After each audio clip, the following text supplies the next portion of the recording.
بسم اللہ الرحمن الرحیم۔ السلام علیکم۔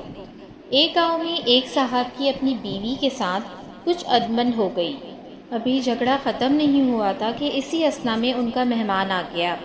خاوند نے اسے بیٹھک میں بٹھا دیا اور بیوی سے کہا کہ فلاں رشتہ دار مہمان آیا ہے، اس کے لیے کھانا بناؤ۔ وہ غصے میں تھی، کہنے لگی تمہارے لیے کھانا ہے نہ تمہارے مہمان کے لیے۔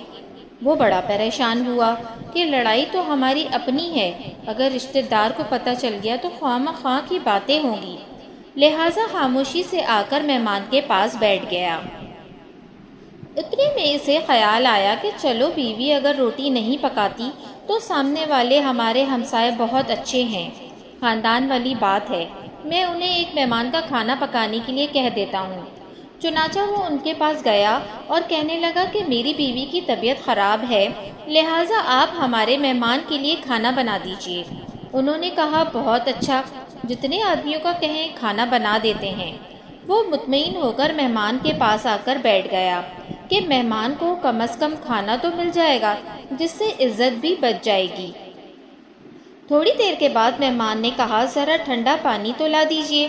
وہ اٹھا کہ گھڑے کا ٹھنڈا پانی لاتا ہوں۔ اندر گیا تو دیکھا کہ بیوی صاحبہ تو زاروں قطار رو رہی ہیں۔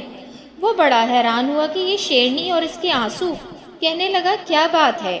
اس نے پہلے سے بھی زیادہ رونا شروع کر دیا، کہنے لگی بس مجھے معاف کر دیں۔ وہ بھی سمجھ گیا کہ کوئی وجہ ضرور بنی ہے۔ اس بیچارے نے دل میں سوچا ہوگا کہ میرے بھی بخت جاگ گئے ہیں۔ کہنے لگا کہ بتاؤ تو صحیح کہ کیوں رو رہی ہو؟ اس نے کہا کہ پہلے مجھے معاف کر دیں، پھر میں آپ کو بات سناؤں گی۔ خیر، اس نے کہہ دیا کہ جو لڑائی جھگڑا ہوا ہے میں نے وہ دل سے نکال دیا ہے اور آپ کو معاف کر دیا ہے۔ کہنے لگی کہ جب آپ نے آ کر مہمان کے بارے میں بتایا اور میں نے کہہ دیا کہ نہ تمہارے لیے کچھ پکے گا اور نہ تمہارے مہمان کے لیے، چلو چھٹی کرو، تو آپ چلے گئے، مگر میں نے دل میں سوچا کہ لڑائی تو میری اور آپ کی ہے اور یہ مہمان رشتہ دار ہیں، ہمیں اس کے سامنے یہ پول نہیں کھولنا چاہیے۔ چنانچہ میں اٹھی کہ کھانا بناتی ہوں۔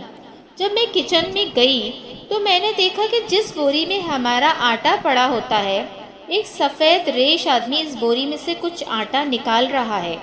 میں یہ منظر دیکھ کر سہم گئی۔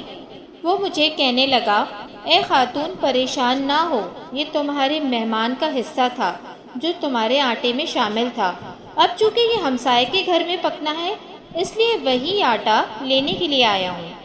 مہمان بعد میں آتا ہے جبکہ اللہ تعالیٰ اس کا رزق پہلے سے بھیج دیتے ہیں۔ جزاک اللہ۔ اگر آپ کو میری یہ ویڈیو پسند آئی ہے تو پلیز میرے چینل کو سبسکرائب کرنا نہ بھولیے گا۔